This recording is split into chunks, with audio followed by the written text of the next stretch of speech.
Nowadays, medyo iba na ang mga nagiging pananaw ng bawat tao, lalong-lalo na ang mga kabataan ngayon, mga frenny.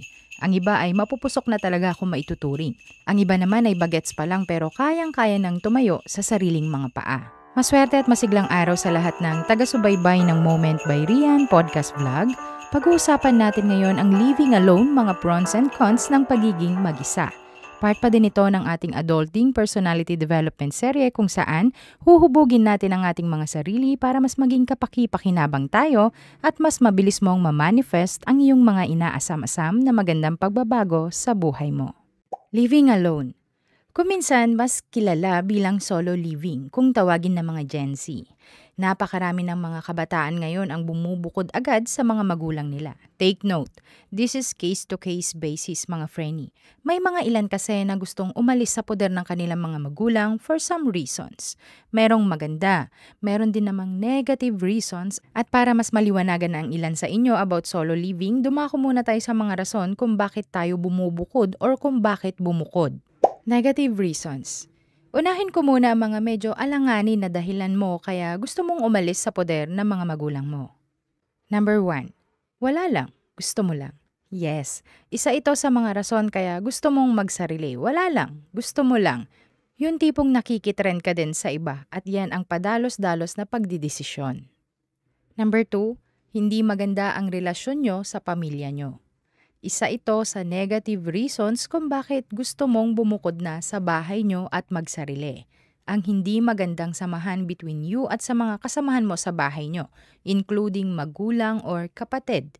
In deep reasons, ika nga nila, maaring naguguluhan ka din or naiingayan or simpleng ayaw mo sa mga kasama mo sa bahay nyo. Number 3, gusto mong bumukod para magawa mo ang gusto mo. That's it. Aminin mo man o hindi, may mga bagay na hindi mo nagagawa kapag nasa poder ka ng mga magulang mo o nasa family house ka ninyo. Kaya para magawa mo yon, mas gugustuhin mong bumukod. Number 1 dyan, ang pakikipag-boyfriend or girlfriend. Which is wrong mga frenny. Number 4, dahil makasarili ka lang. Yes, isa ito sa mga dahilan kung bakit gusto mo ng bukod na bahay. Maaring kumikita ka na pero dahil nga self-centered ka, gusto mo ang sahod mo sa'yo lang, ikaw lang ang makinabang, kaya mas nanaisin mo pang bumukod. In short, madamot ka sa pamilya mo. Number 5, gaya ng nasabi ko kanina, case-to-case basis. Maaring hindi ka na secured sa bahay nyo, mas gusto mo ng mag-solo living. Gumawi naman tayo sa positive side ng solo living, mga positive reasons kung bakit living alone ang peg mo. Number 1, syempre, malayo sa pinapasukang trabaho o eskwelahan. Yes, isa sa mga talagang in-needs na mag-solo living ang mga taong nagtatrabaho sa malayo o pumapasok sa malayo para less hassle sa'yo at sa oras mo. Number 2, kung gusto mong matuto sa buhay. Isa sa pinakarason kung bakit gusto mo mag-solo ay para naman matuto ka sa buhay mag-isa, maging independent na tao. Gusto mong matutunan kung paano ba ang tamang pagdidesisyon sa mga bagay-bagay. Number 3, discovery. Isa sa mga magandang nagagawa ng solo living ay may nadidiscover ka, ikaw mismo ang nakaka-discover ng mga bagay-bagay. Masarap sa pakiramdam yung tipong natututo ka dahil sa discovery mo, yung tipong self-discovery kung tawagin. Number 4, self-love. Once na nagsosolo ka, mas priority mo ang sarili mo. Sa ganitong pamamaraan, mas nakikilala mo ng husto ang sarili mo. Mas nakakapag-focus ka ng kung ano ba talaga ang gusto mo o kailangan mong gawin sa buhay mo. Number 5, personal space. Ayan po, tama po yan. Alam nyo, mahalaga talaga sa isang tao yung may personal space na matatawag. Bukod kasi sa peace of mind at quiet mode na naibibigay nito, nakakatulong din ang magkaroon ng personal space para sa healthy mind, soul, and spiritual being mo. Pwede din sa mga kagamitan sa bahay. Yung tipong alam mo na sa'yo lang talaga at no need na mag-separate ka ng kung ano-anong mga anik-anik. It's because meron kang personal space na tinatawag. Number 6, growth. Natututo tayo sa mga pagkakamali o kung minsan naman kapag nadarapa tayo sa isang desisyon. Yan ang tinatawag nating growth. Kaya naman kung solo living ka, asahan mo na ikaw lang ang makakapagdesisyon ng mga bagay-bagay sa buhay mo, including major decisions.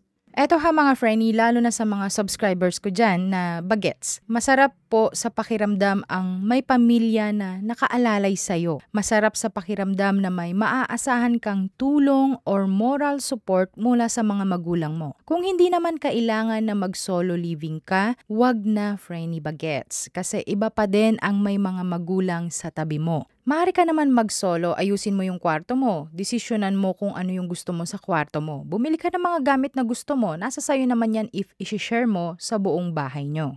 Lesson learned sa videong ito, hanggat may mga magulang pa kayo sa tabi nyo, pahalagahan nyo. Mahalin nyo sila at hanggang sa abot ng makakaya ay masuklian ang kanilang pagpapalaki sa atin. Hindi mo responsibilidad bilang anak na bayaran ang anumang nagastos nila sa'yo. Pero bilang isang anak, marunong ka dapat tumanaw ng pagmamahal sa mga magulang mo. So narito naman ang mga bagay na dapat dalhin mo sa araw nang lilipat ka na sa bago mong apartment. Number 1, asin.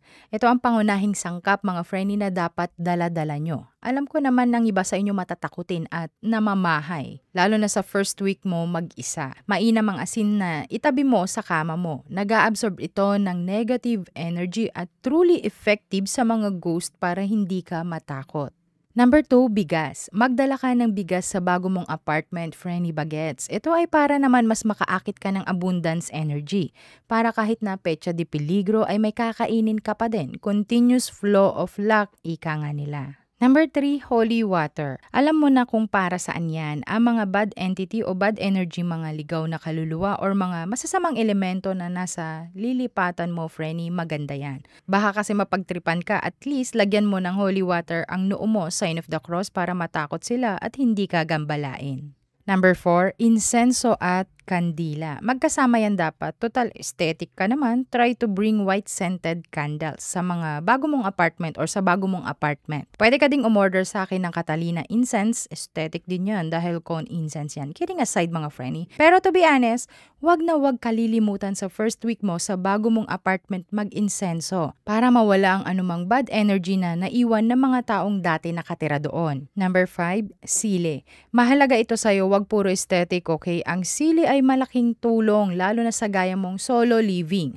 Nagre-remove din ito ng bad energy sa isang lugar o kwarto. Lalo na sa'yo kung bago ka lang sa boarding house mo at bago lang makisama sa mga kapitbahay mo. In short, para maiwasan ang mga marites sa paligid mo at mga sumpang ibabato sa'yo dulot ng negative words o mga di magandang chika sa'yo.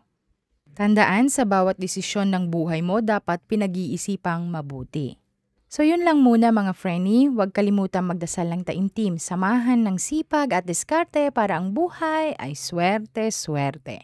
Hanggang sa muling aralin, salamat sa pakikinig. Ingat!